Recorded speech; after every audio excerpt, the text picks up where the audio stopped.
Yeah. Well, Okay.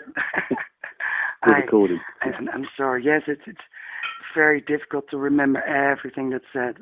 No, absolutely. Yeah, best called it. That's it. So I can keep it as original as possible. Okay, that's good. How are you? I'm good, thanks. But very well. How are you? Still alive and loving. That's good. That's what I like to hear. I have a few questions. Okay. First about the band, and after that about the new album. Okay. I have been doing some research, and I've picked up some mixed feelings, and I wondered, is Algy Ward still writing songs for Tank, or in any other way involved with Tank? Not really, no. I mean, I haven't spoken to Algy for a while. I mean, he kind of gave up music some time ago. He in the early, about 2002, he sort of just kind of lost interest in the whole music thing. Wasn't really interested in Tank. He had been like that for some time, and he just didn't really want to know about the band. He had some health problems as well, and he just wasn't really doing anything. So he'd just kind of given up on it, and which is a shame. So I miss playing with Algy, but he's nothing. He doesn't write with us at all now. So I haven't seen him for some time. So it's a shame, but he's not really part of Tank anymore. Okay. Also, I've picked up some negative vibes about Tank not sounding like they used to be, and about Tank having no original members left. But you are a member for about 28 years. How do you feel about that? Well, this is the thing. I mean, because me and Mick Tucker, Mick Tucker joined in '83, I joined in '84. So it's a big part of our lives. We've been in Tank. So when we decided, when Algy didn't want to get involved, didn't want to know about it, we thought, well, Mick still want to play. We get loads of, we had record labels onto us. We had, agents went to book us. We had, all the fans asking what's happening with Tank, and then we thought, well, do we just carry on? Do we keep Tank going, keep it alive, or do we form another band? So we really thought about this. I mean, over a couple of years, it took us to make a decision. So it wasn't just like an overnight thing. And we thought, well, okay, let's get Tank, a new version of Tank together. So we thought like we deserved it because we've been in the band for so long. We thought let's carry on, and we thought, well, if we carry on and the fans don't approve of it, then we'll give up. We call it a day. But fortunately, the fans have been right behind us, and they're loving the new stuff we're doing. So I don't feel guilty about it at all. I mean, it's kept the band alive. Fans that are discovering the band now go back and listen to the old stuff. So it's just keeping the whole thing going. It could have just died off years ago. So I think we made the right decision. Yeah, I think so too. Good. Glad you agree. What are, in your eyes, the biggest difference between the first couple of albums from Tank and Tank's latest album, War Nation? Well, I think originally, Tank was, it had that kind of punk side to it, because Algy used to be in the Damned. So the original, the first two albums, Filth Hounds and Power of the Hunter, they had that very sort of punk edge to it. Great albums. I was a big fan of Tank before I joined the band. So that was great. And then when Mick joined in '83, he brought in that kind of classic rock sort of feel to it for the album that's called This Means War. I joined in '84. We did the album Honor and Blood, and it became a bit more metal then. So the band has always progressed, through the years. But now, obviously, it's much more. And it's a different thing altogether. Having Doogie in the band has let us really kind of expand and experiment and really move the band forward. And it's much more up to date now, I think. So it's a band has to move on. You can't just do the same thing over and over again. Yeah, well, some bands do, but I like to hear your progress. Because that made me come to my third question. What made Tank decide to approach Algy Ward? Why him? Well, when me and Mick were talking about putting the band back out on the road, we thought, well, what do we do about singer? I thought, well, do we get someone who sounds like Algy and plays bass and looks like Algy? So it's just a replacement. We thought, well, that's no good. That doesn't really move us on, and that's a bit of an insult to Algy as well. Yeah. So we didn't want to do that. I thought, well, let's do what we've always wanted to do, and let's get a vocalist in and a separate bass player, so we can really kind of expand musically and experiment with different styles, and it kind of opens things up for us, so we can write in different styles then. So Mick was working with Doogie on Doogie's solo album that he released last year. So Mick said, why don't we try Doogie out on a couple of tracks? And I thought, well, Doogie, I've always known him as a very melodic sort of singer, a bit too sort of melodic for us. But I thought, well, let's give him a go. Let's see what it sounds like. So we gave him a couple of tracks, and he did some vocals on them, and they sounded amazing. So, it really kind of brought out the best in his voice, and he really liked the style of music we were writing. So we got together and we wrote, the last album, War Machine. We put that together, and the Doogie's really enjoying doing it, and I think it suits the style of music we're making now. Okay. Looking at my questions, because while you're talking, I hear a part of the next question. What do you like the most about working with Algy Ward? What do you like most? Yeah, I mean, working with Doogie's great. I think we kind of, I think because we're all, everyone in the band is from the same sort of generation, the same era. We grew up listening to the same music. So we all kind of know what we're sort of looking for, what we're trying to get out of it. And it's easy to work with these guys because we all have the same understanding. We're all on the same level.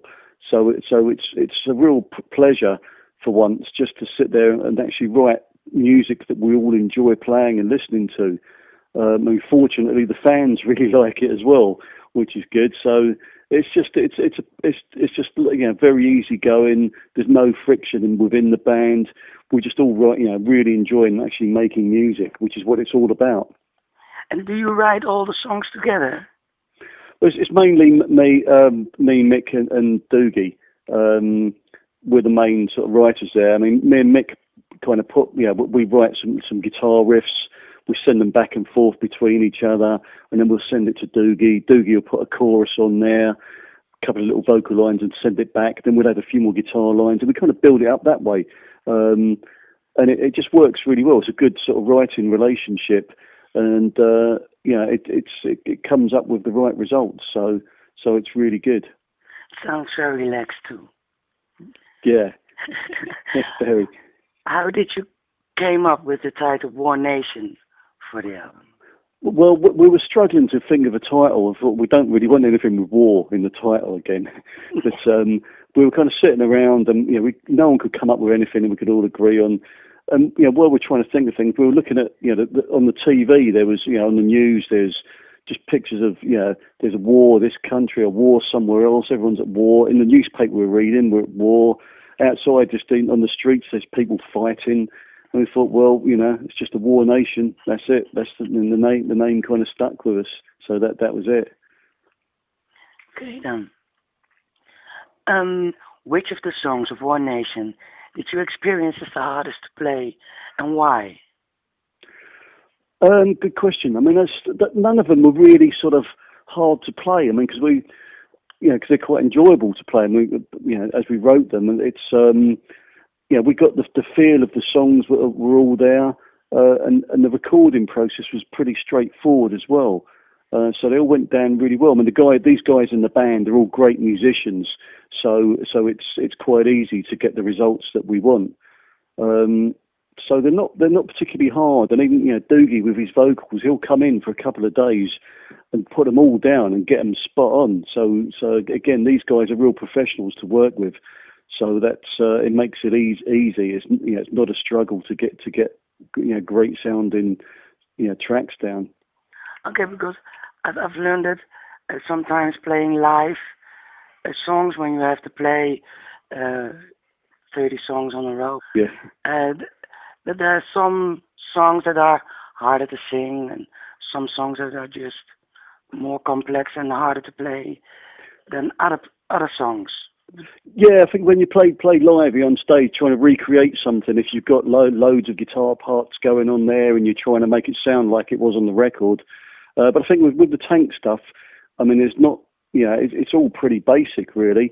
It's really just the two guitars, vocals, bass, and drums. We're not relying on loads of big harmonies, loads of guitar parts. It's very straightforward. I think that's why War Nation has that kind of edge, that kind of live sound to it, and a lot of energy, because it's not overproduced. It just sounds right.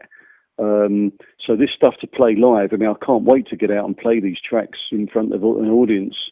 That's what they're written for. So we keep things pretty simple, really. So did you experience all the songs just as fun? Yeah, it's just fun. Yes, that's it. I mean, we enjoy it. That's why we do it. That's what music's all about, really. Can you shine some light on how the recording of War Nation went? Yeah, but what we did was we wanted to use a new producer. We were looking for someone that hadn't really heard of Tank before and wasn't familiar with our music, so we could get like a fresh approach to this album. So there's a guy, a friend of mine had just done an album, and he recommended this young guy, a producer, a guy called Phil Kinman. So I went and checked out some of his recordings, and he was getting great results. It's just in his homemade studio in like a back garden. Built the studio himself. And I checked out what he was doing in there, and he just really knew how to record drums and guitars. So I thought, let's go in there and check him out. And got in there, and the sound we got was fantastic. So that's what most people are really commenting on now, is the production is totally up to date there. The songs are very, a lot of 80s influence in there, 90s, but the production is really up to date, so it competes with all those albums coming out now. So it doesn't sound dated, which is great. So, we got a great result in there. We did the album pretty quickly, on a good budget, and we're really happy with what we come out. We're very proud of this album. And the reaction we've had from fans and the press so far has been, absolutely amazing. So, everyone's commenting on the production of it. So I think we got it right. Yeah, I gave you a 10 out of 10 because not only I like the music, but also the way it was recorded. So sometimes the music is very great, but it still seems to sound from a little distance, like it's not walking in directly. And I did have that with War Nation. My favorite, also because of the lyrics, is Dreamer. Yeah. What can you tell me about that song? Yeah, but the Dreamer, that's Mick and Doogie wrote that song. We had that. They had the basic idea for that when we were doing the last album, War Machine. So we've always had that the chorus has always been there, and we forgot about it for a while. And we were looking for a ballad to go on War Nation on this album, and we couldn't think of anything. We weren't coming up with any good riffs. And then we thought, hold on, what about the track that was supposed to be on the last album? So we dug it out. We found the original recordings of that. We thought let's rewrite this one. And Mick and Doogie got down to it, and it's a great song. I mean, it's got that kind of Whitesnake sort of vibe to it. But yeah, I mean, great guitar in there. Doogie sings it so well. It's big production at the end, and it sounds really good. And I think it complements the rest of the album, because there's a lot of different. You've got different tempos on this record. You've got some medium sort of grooves in there. Got some up tempo stuff. It's good to have that ballad sitting right in the middle there. It brings it down nicely. So it's a great track to go on the album. So I love to listen to that. Yeah, I was started to sing along. Oh right, the girls like that song. Yeah, it's also one. It's so catchy because it's recognizable. Yeah, the chorus. Yeah, the chorus. Is so, I mean. Yeah. No, that's it. It's a good sing-along song, definitely. Yeah. It just keeps spinning around even when the music's not on. So it's you have to. No, that's the sign of a good song. If it stays in your head there, you keep singing that chorus. That's a really good sign. Yeah. That's what I didn't need. Is there anything else you want to share about the new album? Well, just like I said, we're really proud of what we've come up with there.